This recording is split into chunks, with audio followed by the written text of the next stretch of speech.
Chaosas įsivyravo, kai Zelenskis naikina Putino flotilę Azovo jūroje ir stumia Rusijos logistiką į krizę, kuri jau pasiekė uostus ir iš tikrųjų verčia Putiną prarasti kontrolę. Ukrainos dronai smogė naftovežiams, krovininiams laivams, vilkikams ir pagalbiniams laivams, kuriuos Maskva naudoja okupuotai Krymui aprūpinti ir naftos srautui palaikyti apeinant sankcijas. Ukrainos bepiločių sistemų pajėgų vadas Robertas Brovdas pareiškė, kad vien tik šio šeštadienio paryčiais buvo atakuoti 28 laivai, įskaitant 21 naftovežį.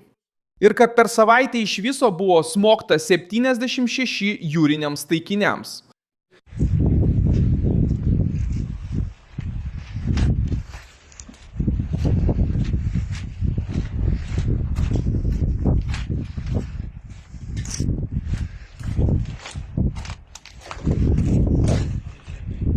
Spaudimas buvo toks stiprus, kad Rusija laikinai sustabdė laivybą per Dom Azovo kanalą ir nustojo priimti naujus prašymus praplaukti per Kerčės sąsiaurį. Svarbiausia jungti tarp Azovo ir Juodosios jūros. Tuo pačiu metu Putinas paprašė skubių subsidijų, kad būtų sumažinta kuro kaina Kryme, kur vietos valdžia pripažįsta tiekimo trūkumą, normavimą ir elektros tiekimo nutrūkimus. Zelenskis atsakė, sukūrė specialų štabą, skirtą išplėsti tolimosios atakos prieš Rusijos energetiką ir logistiką, ką Ukrainai pavyko paralyžiuoti. Kodėl Putinas skubėjo paskelbti apie pagalbą? Tuoj viską papasakosiu. Jei tau patinka toks tiesus ir be užuolankų turinys, apsvarsty galimybę užsiprenumeruoti, nes čia tokie vaizdo įrašai būna kasdien. Naujoji puolimo banga stiprėjo 6 dienas iš eilės. Pasak Brovdo, 28 laivų per šią šeštadienio paryčiais vykusią operaciją patyrė 73 patvirtintus smūgius. Suskaičiavus ankstesnės operacijas, Ukrainos pajėgos teigia, nuo Liepos 6 iki 11 dienos atakavusios 76 Rusijos laivus. Skaičiavimas apima laivus, kurie buvo pataikyti daugiau nei vieną kartą, ir tai nereiškia, kad visi jie nuskendo. Pagrindinis poveikis buvo pašalinti laivus iš apyvartos, priversti atlikti remontą, padidinti riziką įguloms ir paversti kiekvieną naują kuro kelionę į Krymą daug pavojingesnę operaciją.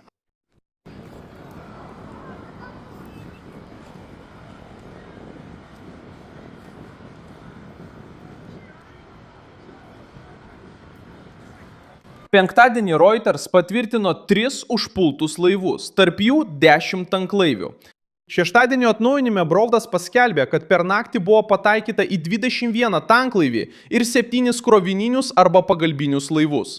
Taikiniai jūroje atsidūrė neatsitiktinai. Ukrainos generalinis štabas teigia, kad dalis tanklaivių gabeno kurą Rusijos kariniams daliniams, taip pat naftą ir jos produktus, maršrutais, kuriais siekiama apeiti tarptautinės sankcijas. Šis tinklas tapo žinomas kaip Putino paralelinis laivynas. Maskva naudoja laivus su įvairiomis vėliavomis, registracijomis ir tarptautinėmis funkcijomis. Šis tinklas tapo žinomas kaip Putino paralelinis laivynas.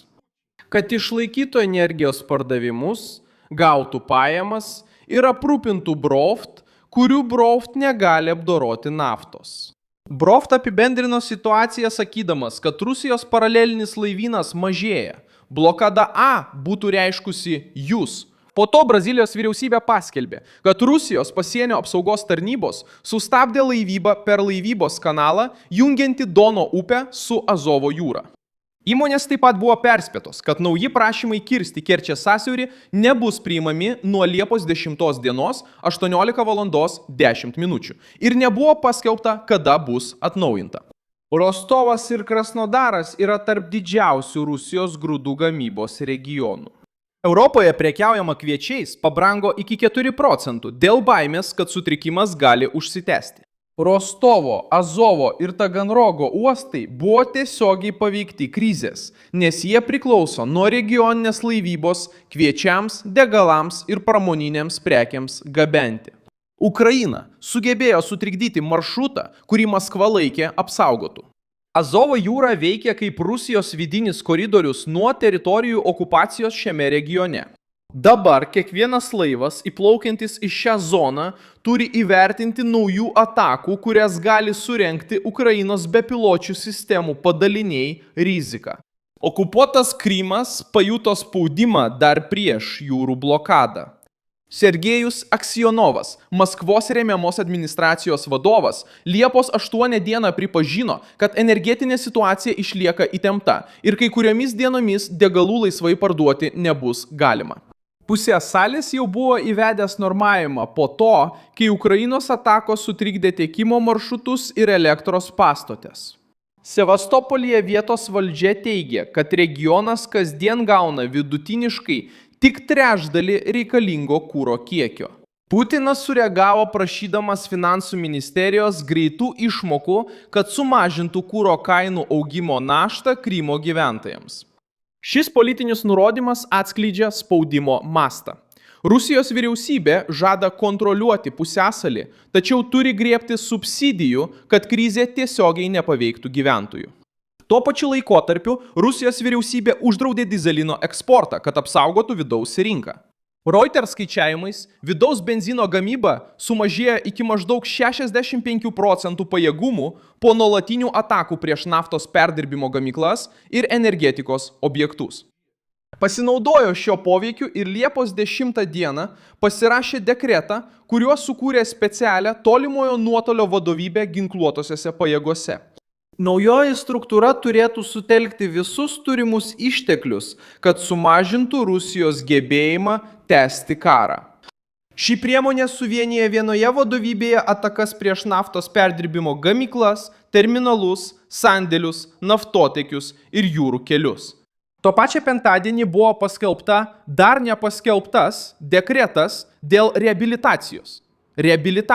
Šiandien. Liepą tai buvo vyriausybės plane pasiūlymas dėl socialinio draudimo. Liepą. Rusas.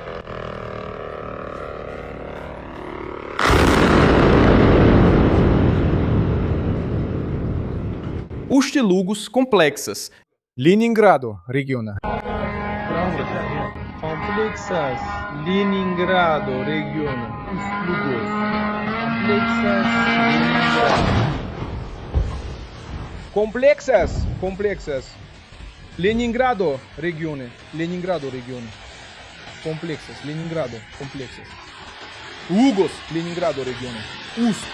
Lugos komplexas Leningrado. Lugos Leningrado regione. Lugos komplexas. Be to, terminalas ir naftos saugykla Rostove. Ši kampanija neapsiribojo tik pakrantę. Ukrainos dronai taip pat pasiekė Omsko naftos perdirbimo gamyklą Sibire, maždaug už 2700 km nuo Kijevo kontroliuojamos teritorijos. Kiti išpuoliai buvo užfiksuoti prieš objektus Tatarstane, Saratove ir Baškirijoje. Kremlius atsakė grasinimu eskaluoti situaciją. Dmitrijus Peskovas pareiškė, kad šie išpuoliai nepriartins taikos ir gali paskatinti Rusiją išplėsti vadinamąją saugumo zoną. Šaltiniai artimi Rusijos vyriausybei Reuters sakė, kad Vladimiras Putinas ir toliau atmeta raginimus derėtis, o Ukrainos spaudimas tik sustiprino jo apsisprendimą tęsti kovą. Ukraina išnaudoja būtent šį atotrūkį, naudodama pigesnės bepiločių sistemas, kad priverstų Maskvą išleisti daug daugiau laivų, uostų ir objektų apsaugai. Rusija vis dar neturi pajėgumų atsakyti stipriais smūgiais. Šeštadienį Rusija paleido 6 balistinės raketas, 6 sparnuotasias raketas ir 121 droną prieš Ukrainą, palikdama žuvusiųjų ir sužeistųjų Odesoje, Kijeve ir Charkive. Trečia, turime labiau remti Ukrainą, didinti spaudimą Rusijai ir užtikrinti, kad vienintelė teisėta šios karo laimėtoja būtų Ukraina. Volodymyras Zelenskis vėl paprašė sąjungininkų daugiau oro gynybos priemonių, nes trūkstant Patriot sistemų perėmėjų, miestai lieka pažeidžiami. Donaldo Trumpo paskelbta licenzija, leidžianti Ukrainai gaminti Patriot perėmėjus, gali sustiprinti šią apsaugą, o naujoji ilgojo nuotolio vadovybė didina puolamąjį spaudimą. Vladimiras Putinas dabar susiduria su kampanija, kuri vienu metu taikosi į laivus, kūrą, eksportą, naftos perdirbimo gamyklas ir pačios Krymo išlaikymą. Volodymyras Zelenskis tikisi, kad didėjančios išlaidos privers Kremlių rinktis tarp derybų arba stebėti laipsniškas struktūros, naudojamos invazijai finansuoti ir aprūpinti mažėjimą. Labai ačiū, kad žiūrėjote šį vaizdo įrašą iki galo. Palaikykite mūsų projektą ir prisidėkite finansiškai, naudodamiesi jūsų ekrane rodomų PIX raktu. Esame nepriklausomas kanalas, siekiantis teikti jums teisingą informaciją. Jūsų parama padeda mums išlikti.